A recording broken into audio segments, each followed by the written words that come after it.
Oremos, hermano. Lo invito a orar a todos.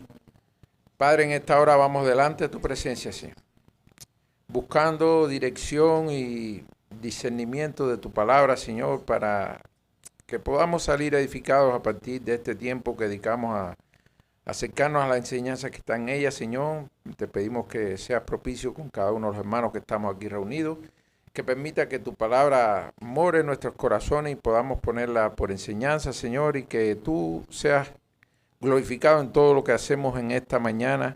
Señor, gracias por este tiempo. Te pedimos que apresure y cuide los pasos de los hermanos que vienen camino, Señor, y que tú puedas ser en todo glorificado en este servicio. A ti y solo a ti te damos la gloria, Señor, en el nombre de Jesús. Amén. Bueno, hermanos, continuamos con el estudio de este capítulo 15 de la Confesión de Fe de 1689. Estamos en el capítulo del arrepentimiento para vida y salvación. Hoy estamos llegando al cuarto párrafo de este capítulo. Estamos en la página 24 de la Confesión de Fe, hermano. Muy rápido, recordando los temas que hemos visto, aunque la semana pasada lo hicimos, pero bueno, siempre es bueno volver a recapitular algunas cosas que hemos visto en este capítulo. Primero, en el primer capítulo habíamos visto que no importa en el momento que usted llega a los pies de Cristo cuánto haya sido víctima de sus concupiscencias, de los pecados que haya vivido durante su vida, el Señor puede traer a su vida arrepentimiento para vida y salvación. Si no importa su pasado, el Señor puede limpiar y hacer que usted sea una nueva persona, que usted nazca de nuevo. Eso era lo que había tratado el párrafo 1. El párrafo 2 hablaba de la imperfección del ser humano, pues no importa cuánto tiempo usted lleve en el Evangelio, aún no hay ni uno solo que sea justo, que haga el bien y que aunque seamos nuevas criaturas en Cristo, aún el remanente ese de pecado que hay en nosotros muchas veces nos hace fallar, pero gracias al pacto de gracia del Señor, gracias a esa misericordiosa infinita para con sus hijos, puede traer arrepentimiento para vida y salvación, aún conociendo el Evangelio, aún conociendo de su palabra. Cuando fallamos, el Señor puede llevarnos a tener ese arrepentimiento para salvación. En el tercer párrafo habíamos visto cómo el arrepentimiento para salvación es una gracia evangélica, es decir, un regalo que no merecemos y que el Evangelio, la palabra de Dios, nos ayuda a que nosotros convenzamos a nuestra carne de esos pecados que todos los días cometemos y que de alguna manera sintamos esa humillación, ese rechazo hacia el pecado y la necesidad de buscar al Señor sobre todas las cosas.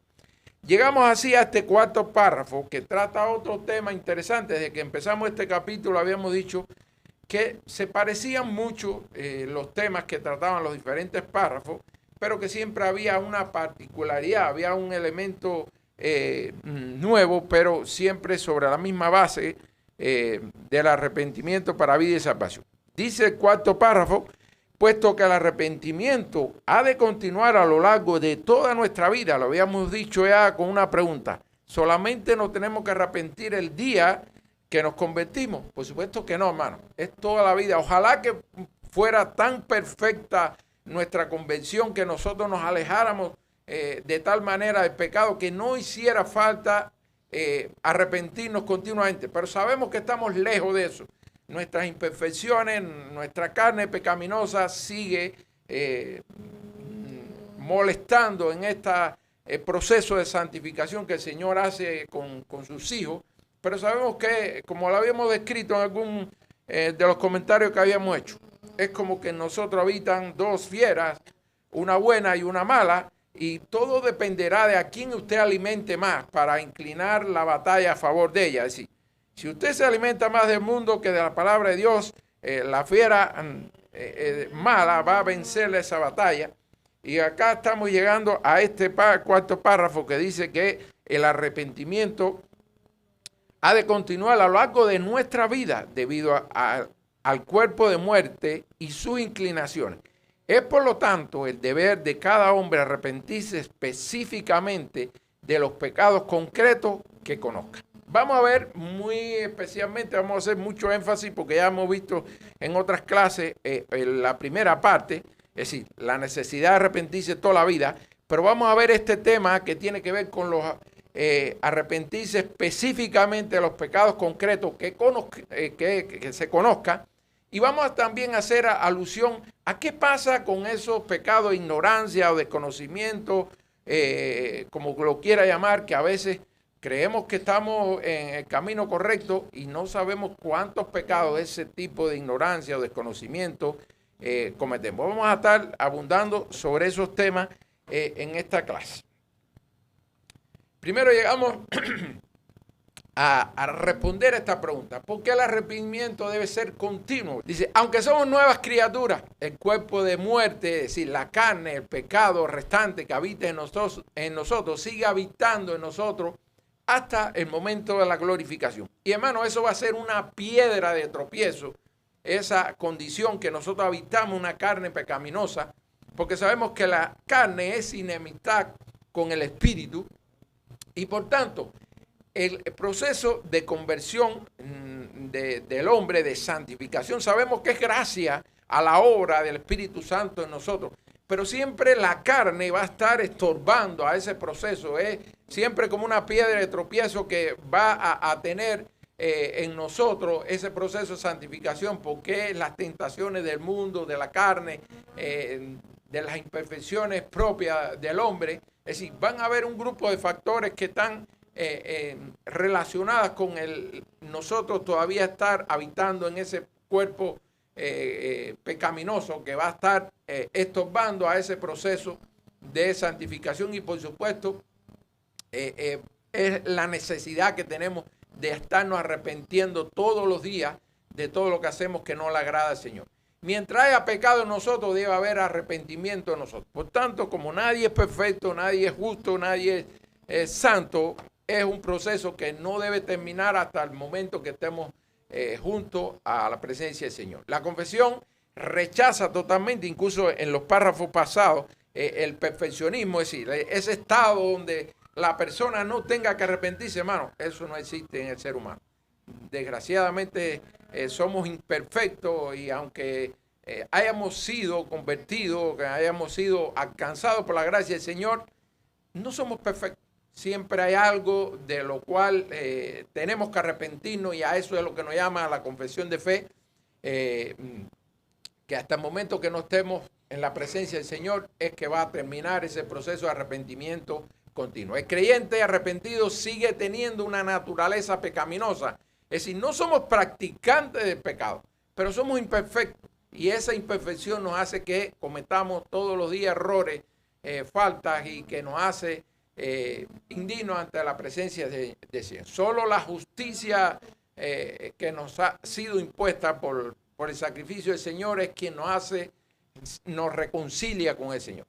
Esa naturaleza pecaminosa sigue produciendo pensamientos, deseos y acciones que desagradan a Dios. Y ahorita vamos si nos da tiempo, porque está un poquito larga la clase, pero interesantísimo la última parte.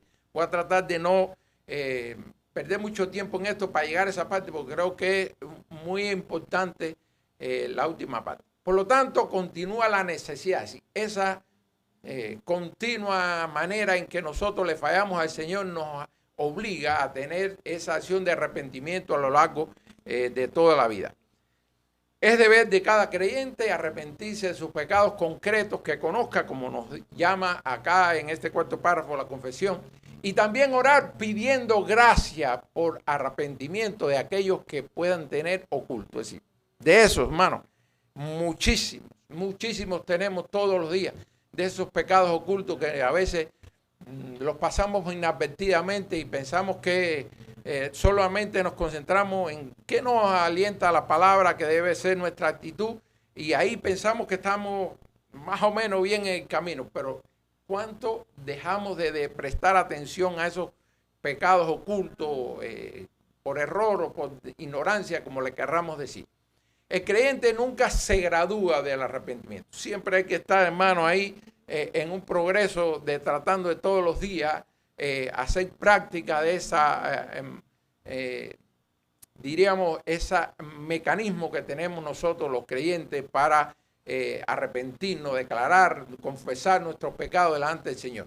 Dice Romanos 7:24, miserable de mí, ¿quién me librará de este cuerpo de muerte? Es una idea exacta que nos da Pablo en la carta a los Romanos de esa imperfección que tenemos todos aún siendo convertidos. Gálatas 5:17 dice, porque el deseo de la carne es contra el espíritu y el espíritu es contra la carne.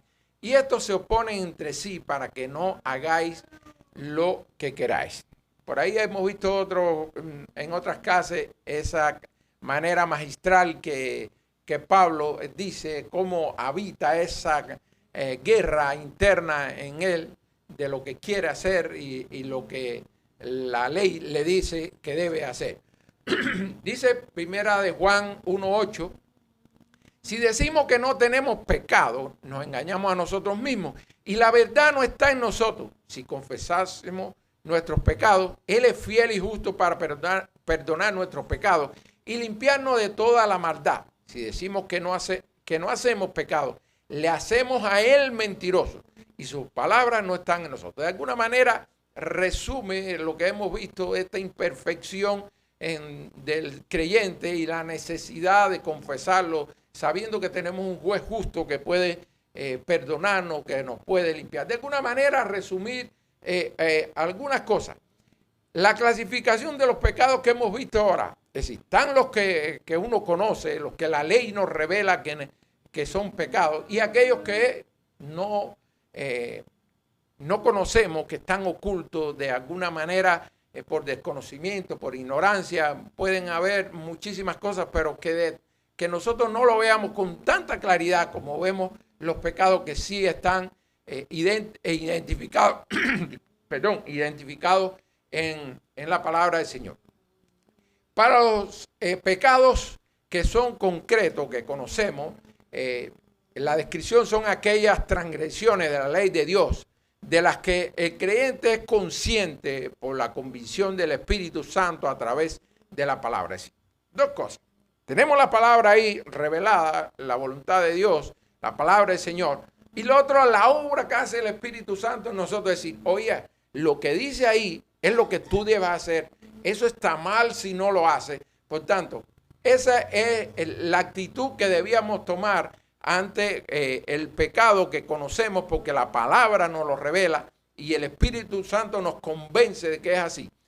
Y la implicación para el arrepentimiento lo que debe pasar requieren arrepentimiento específico y confesión explícita a Dios, buscando perdón y abandono de esa práctica. Hermano, la mayoría, para no ser absolutos, cuando estamos orando, decir, Señor, perdona mis faltas y mis pecados. Ya, ahí nos queda. Y no especificamos, Señor, perdóname porque yo soy impaciente, porque esa impaciencia mía provoca ira y yo maltrato a la gente, por poner un ejemplo. O Señor, perdóname porque los vicios que tengo con el teléfono me alejan de ti, me consumen el tiempo libre y no dedico tiempo a tu palabra. Hermano, pudieran haber millones de ejemplos, porque nosotros decimos, Señor, perdóname mis faltas. Y a lo que nos está llamando es la confesión de fe acá. Es decir, que arrepentirse específicamente de los pecados concretos que conozca. Es decir, especificar, oiga, mi imperfección, mi pecado está en tal cosa. Pero encerramos en un mismo, digamos, un mismo costal, como dicen los mexicanos, un mismo saco, como decimos los cubanos. Echamos ahí todo y decimos, Señor, perdona nuestros pecados. Y eso hace que a veces pasemos por alto nuestras propias insuficiencias, los errores que todos los días cometemos y que por esa generalización y no la especificación de ese pecado, seguimos conviviendo con él y no lo resolvemos. Ahora, los pecados ocultos o desconocidos por ignorancia, como quieran llamarle, son pecados de lo que el creyente no es consciente en el momento por ignorancia, debilidad o ceguera parcial a su propia corrupción o falta que se cometen inevitablemente. Para eso, hermano, está difícil, es porque cuando usted no conoce de algo es difícil que usted lo pueda resolver. Pero hay una solución, la oración, hermano.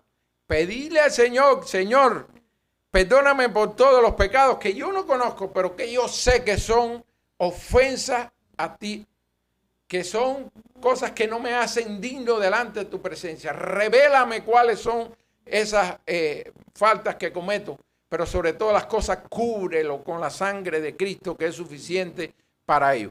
Es decir, a los que conocemos, confesarlo específicamente. Este es mi pecado. Señor, ayúdame a mejorar, a no repetir mis errores.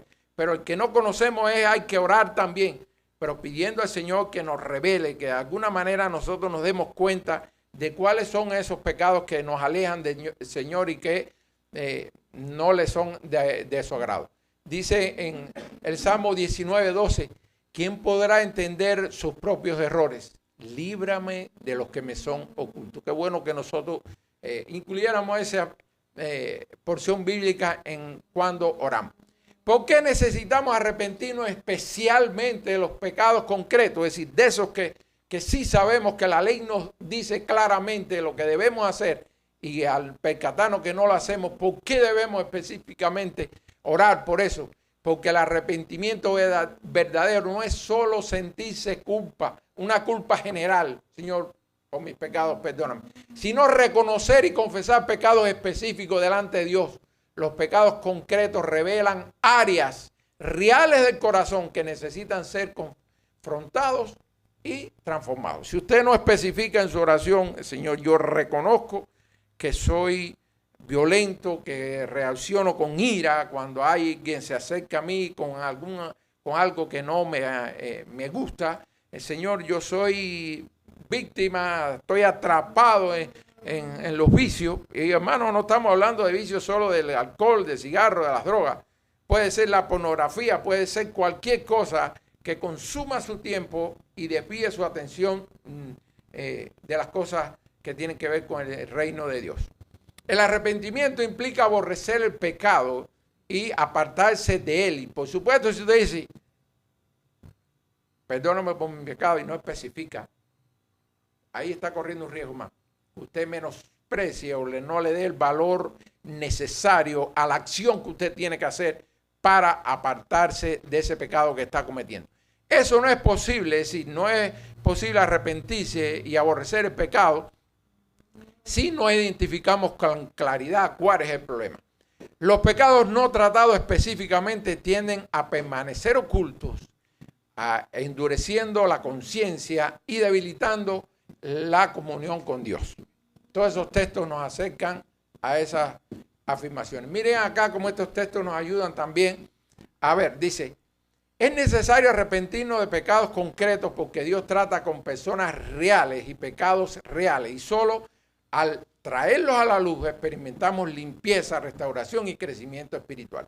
Nos lleva a una restauración más profunda, por supuesto, cuando nosotros hacemos de esa manera.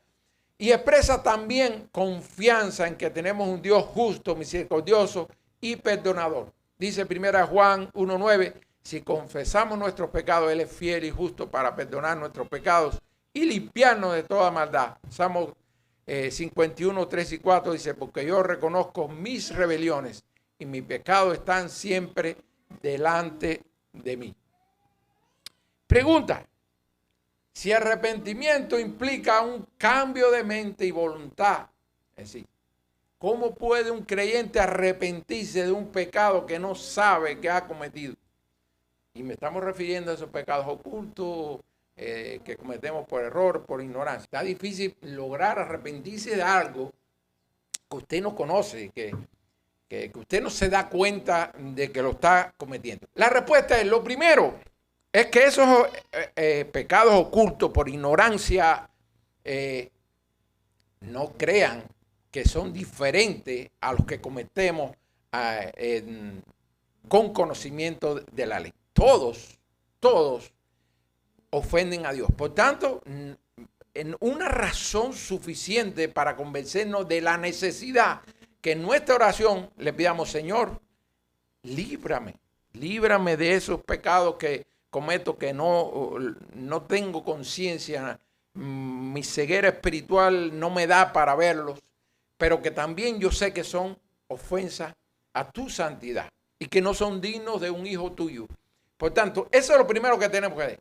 Aunque no conozcamos que estamos cometiendo pecados de esa naturaleza, no anulan que sean ofensa al Señor. Eso es lo primero que tenemos. Ahora, es cierto que el arrepentimiento bíblico requiere conocimiento, y por eso es que este párrafo nos dice, al que tú conoces, a eso específicamente tiene que decir, Señor, líbrame de la ira, de todo lo que usted sepa que está dentro de su persona y que no son cosas que edifican ni glorifican al Señor.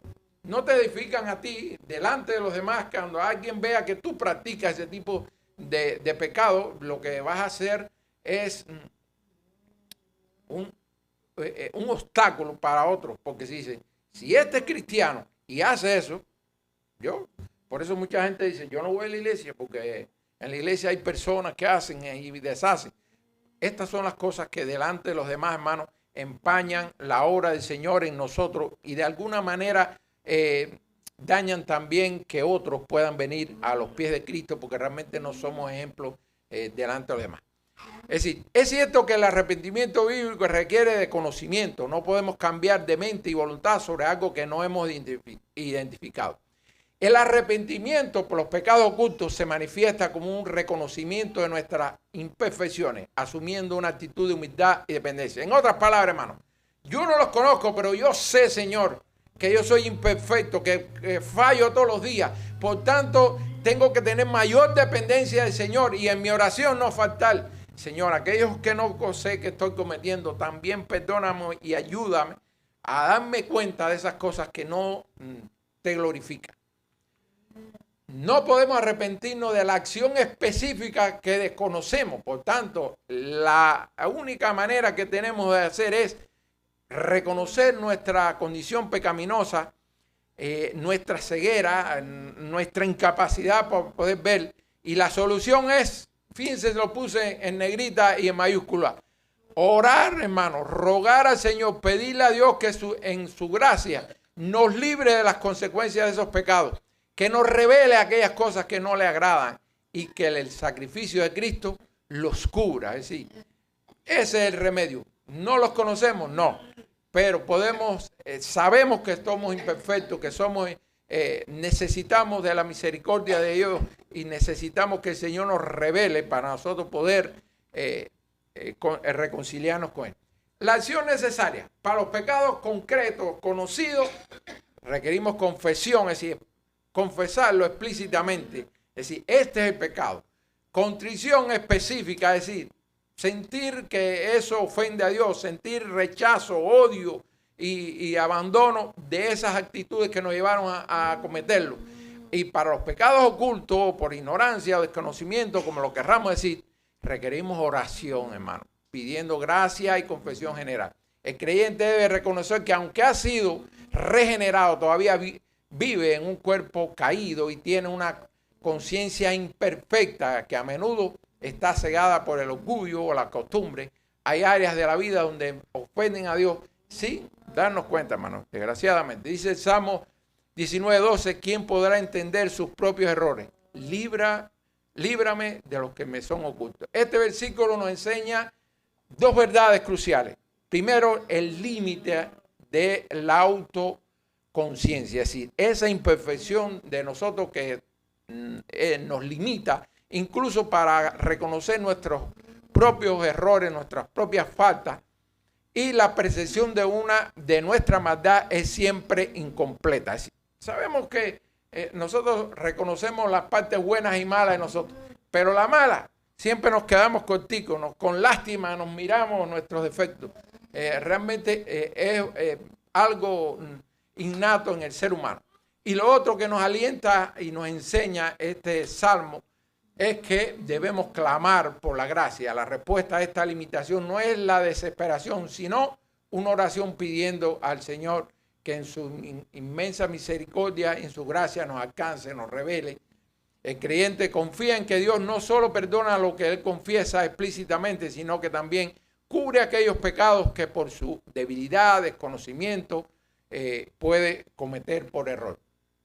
Aquí volvemos a una tablita que nos acerca a las cosas que tenemos que tienen que ver con estos dos tipos de pecados, los ocultos y los concretos que conocemos.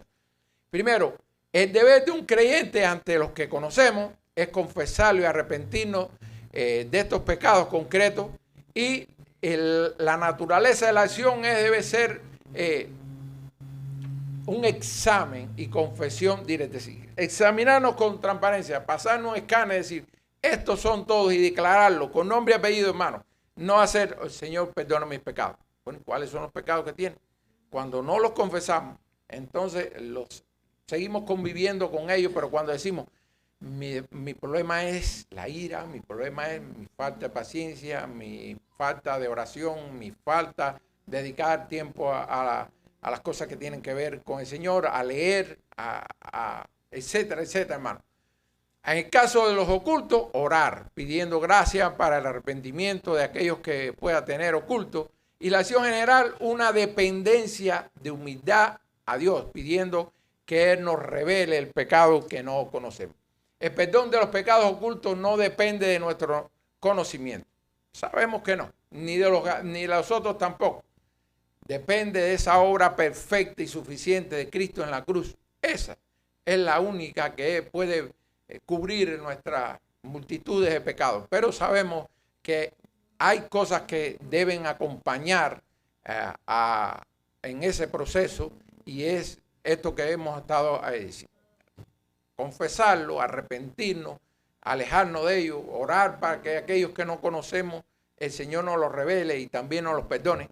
Nuestro arrepentimiento continuo por los pecados ocultos es el ejercicio de nuestra fe en esa obra, reconociendo que necesitamos el perdón de Dios en áreas que ni siquiera hemos podido identificar. Porque pudiéramos decir, bueno, ¿y cuáles son esos pecados ocultos por ignorancia que no conocemos, pero que aunque no los conozcamos, sabemos que ofenden al Señor? Y son cosas que no le agradan. Y el primero que pudiéramos decir, hermanos, pudieran haber muchísimos más. Por supuesto, todos aquellos pecados que emanan de nuestro corazón. Mira lo que nos dice acá Proverbios 4:23. Sobre toda cosa guarda tu corazón, porque de él mana la vida. Y dice en Mateo 15, 18 y 19. Pero lo que sale de la boca, del corazón, sale. Hay otro versículo que dice que lo mucho que habla la boca es lo que abunda en nuestro corazón. Dice, y esto que sale de la boca, que sabemos que brotó por aquí, pero salió de aquí. Y esto contamina al hombre, porque el corazón salen los malos pensamientos, los homicidios, los adulterios, las fornicaciones, los hurtos, los falsos testimonios, las blasfemias. Por tanto, de ahí demanan una pila de pecados que pudieran haber una lista mucho más grande que esta. Y pudiéramos decir, por ejemplo, el orgullo sutil, sentir que somos mejores que otros, despreciar silenciosamente a alguien, resistirse a pedir perdón, envidia disfrazada, alegrarse secretamente cuando a otro le va mal, o molestarse cuando alguien prospera. Hermano, a veces ese sentimiento está en cualquier creyente y pudiéramos pensar, no, sentí una cosita que me da, pero hasta ahí. Y no nos damos cuenta que no es digno de un hijo de Dios sentir esas cosas. No las confesamos y sobre todas las cosas, como no lo identificamos, no hacemos nada para poder erradicar eso, alejarnos de eso. Ira interna o rencor no confesado. Es decir, usted no grita ni ofende, pero guarda resentimiento y dice, a ese, no, ya ese yo lo tengo en mi lista negra. No se lo dice a nadie, pero en su corazón dice, no, ya yo sé que este no es de los míos. Este está ya apartado de los míos, porque ya yo veo que yo y él no tenemos, con ella no somos, no nos podemos juntar porque sencillamente pensamos diferente y ya usted empieza a sentir sentimientos no dignos de un cristiano. Puede estar también el egoísmo no percibido, vivir para uno mismo, evitar servir, poner siempre mis prioridades primero. A veces decimos, no, yo no puedo ir a la iglesia porque yo tengo que hoy ver un partido de fútbol. Si usted se está poniendo primero, usted que es, pero puede también decir, no, yo no voy a servir porque eso me consume tiempo. Y yo necesito ese tiempo para mí. Yo trabajo mucho y me canso y necesito tiempo para relajarme, descansar, ver una serie, un deporte, lo que usted decía. A veces esas actitudes que menospreciamos la envergadura, el peso que pueden tener delante de los ojos del Señor. Y hermano, usted cuando se pone por encima de las cosas de Dios o se ve superior a sus hermanos, ahí hay pecado en esas actitudes. Bueno, ya habíamos visto esto. Los pecados de la lengua, hermano. Miren lo que nos dice la palabra en Santiago, en Proverbios sobre la lengua. Dice Santiago 3, 5 y 6. Así también la lengua es un miembro pequeño, pero se jacta de grandes cosas.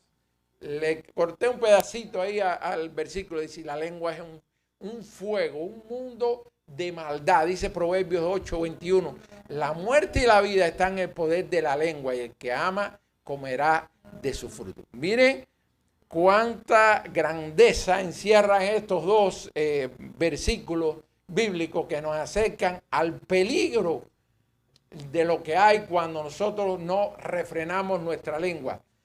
Chisme disfrazado de preocupación espiritual. No se lo decimos al hermano, mira cómo se viste aquella hermana, o mire cómo se viste aquel hermano, mira cómo ora aquello, mire cómo ora el otro, mira con quién sale y no, que si está casado, que si... Es decir, muchas veces puede parecer que estamos preocupados espiritualmente por la santidad de un hermano, pero en lugar de ir y confesárselo, hermano, yo creo que estás obrando mal, que estás haciendo algo mal. Lo que hacemos es ir chuchuchu, como decimos en Cuba, es decir, el comentario con otro hermano y pareciera que es una preocupación que tenemos por la santidad o por la imagen de ese hermano, pero es un chisme disfrazado de preocupación espiritual. Eso es pecado, hermano, delante de los ojos de Dios. Quejas constantes sin verla como pecado. Fíjense lo que nos dice Filipenses 2:14. Hacer todo sin murmuraciones y contiendas. A veces no nos damos cuenta que puede parecer que estamos preocupados por la perfección o porque algo sea bueno, pero esa queja constante sin darnos cuenta del daño que puede ser, del obstáculo que puede ser para que esas cosas mejoren, puede también ser una manera que nosotros pecamos delante de la presencia del Señor. Palabras duras o sarcasmo hiriente. A veces hacemos, como dice la palabra, hay hombres cuyas palabras son como golpes de espada. A veces somos tan inapropiados en hacer comentarios que dañamos más de cualquier beneficio que pueda hacer nuestro comentario. Quizás pueda ser algo que necesite ser rectificado porque no está bien, pero lo decimos de una manera tan inapropiada que lo que provoca en esa persona es todo lo contrario a lo que nosotros queremos. Y hermano, eso es algo que la palabra nos enseña, que la palabra suave calma la ira y que nosotros debemos ser sabios a la hora de hacer cualquier comentario, cualquiera que sea, siempre pedir dirección al Señor para que el efecto sea el esperado y no el contrario. Promesas rotas o falta de palabra, hermano. Mucho cuidado eso porque las cosas que nosotros prometemos, la gente ve, ese es un cristiano. Usted le prometió ir a resolverle un problema a alguien y no va. Usted puede tener un problema y se le justifica que no vaya, pero al menos llame a esa persona y diga, oye, no pude cumplir con el compromiso que hice porque se me presentó ese problema. Así. Eso es otra de las maneras que podemos cometer pecado y ser de desagrado del Señor. También están los pecados de omisión. ¿Qué cosas son los pecados de omisión? No solo lo que hacemos mal, sino lo que dejamos de hacer sin darnos cuenta. Por ejemplo, no orar por otros. Sabemos que hay otras personas que necesitan de nuestras oraciones porque están enfermos, porque están evidentemente en un momento de extravío espiritual y no oramos por ellos. Nos concentramos, Señor, mira mi enfermedad, mis necesidades, mi familia, etcétera, etcétera. Y no miramos al hermano con necesidad de nuestra oración. Es decir, no es que hicimos algo mal, es que dejamos de hacer. No hablar de Cristo por miedo. A veces creemos que la gente van a rechazar a Cristo y no le hablamos a nadie porque no, este no, oiga, ninguno de nosotros tiene un escáner para saber el que el Señor va a alcanzar con su gracia. Por tanto, lo que nos anima a la palabra es predicar el evangelio a todo el mundo, en toda nación. Usted no es quien para decir a este sí y a este no, porque usted no tiene un escáner para saber a cuál el Señor está preparado para que reciba su palabra. El compromiso de usted es con el Señor de predicarle a todo el mundo. No ayudar a quienes sabemos que necesita ayuda. Hermano, a veces miramos la cara delante de la necesidad de otro. Eso es pecado, que a veces decimos, no, yo no, hoy he sido perfecto, he andado recto de la mano del Señor, delante de la vista del Señor. Pero pasamos por delante a alguien que necesitaba nuestra ayuda y pasamos de largo y nos decimos que no lo vimos.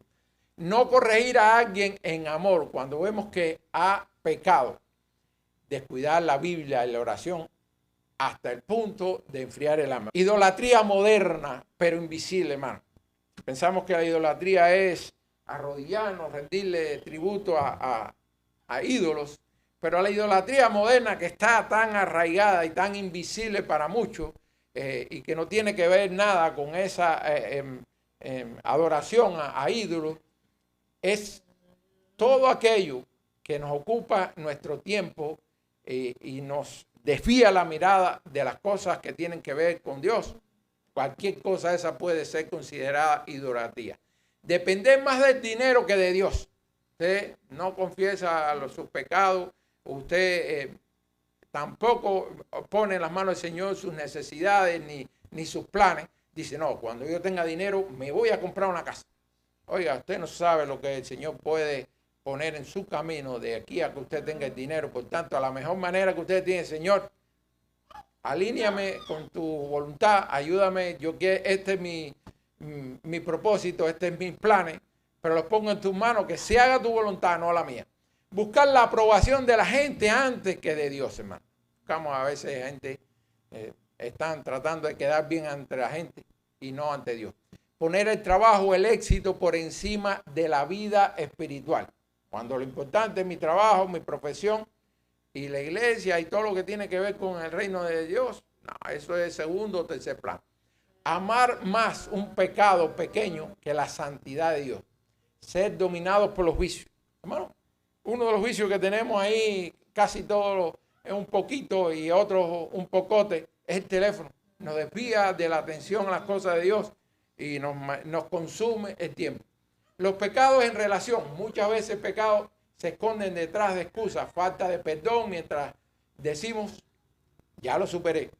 Manipulación emocional sin reconocerlo como pecado. Ser áspero, duro en la familia, pero amable con los otros. Crítica constante al esposo, a la esposa. No vemos lo bueno que hacen, nada más lo que falta. Y los pecados motivacionales. Servir para que me vean, dar para ser reconocido, predicar o enseñar buscando aplausos y no el reconocimiento personal. Orar para impresionar a otros y no para hablar con Dios. Buscar puestos, privilegios en la iglesia por ego. Oye, yo soy importante, yo soy el líder que tengo este ministerio, yo soy el tipo importante. Falta de sensibilidad. Cuando el creyente no discierne que algo está mal, reírse de conversaciones sucias o burlarse sin darse cuenta del daño, hermano. Cuidado con eso. A veces somos partícipes de esas cosas. Consumir contenido inmoral sin sentir convicción. Oye, hermano, muchos todavía consumen pornografía y son cristianos. Por decirle pornografía, con tantas cosas que no agradan al Señor y que no nos edifican y que lo consumimos. Tomar decisiones sin buscar la dirección de Dios. Tratar el pecado pequeño como cosa ligera. Enseñanza, hermano, los pecados ocultos no son invisibles para Dios. Usted no lo percibirá claramente, pero Dios sí. Y el creyente maduro no solo confiesa pecados que recuerda, sino que ora para que Dios le revele lo que no ve. El Salmo 139, versículos 23, 24, y con esto termino, dice, Señor, muéstrame lo que yo no veo. Revela mis pecados ocultos, límpiame de lo que desconozco y guíame por el camino eterno. Qué bueno, hermano, que que todos pusiéramos este salmo delante de nuestra vista todos los días y lo practicáramos más que repetirlo todos los días. Hasta aquí la clase, hermano. Les pido por favor que me acompañen en oración. Señor, gracias por este tiempo, Dios. A ti, solo a ti te damos la gloria y la honra. Estamos agradecidos, Dios, por esta oportunidad de tener este encuentro con tu palabra, Señor, y con esas enseñanzas que están en ella. Gracias infinitas por este tiempo. A ti y solo a ti sea la gloria, la honra y la alabanza. En el nombre del Señor Jesús oramos. Amén.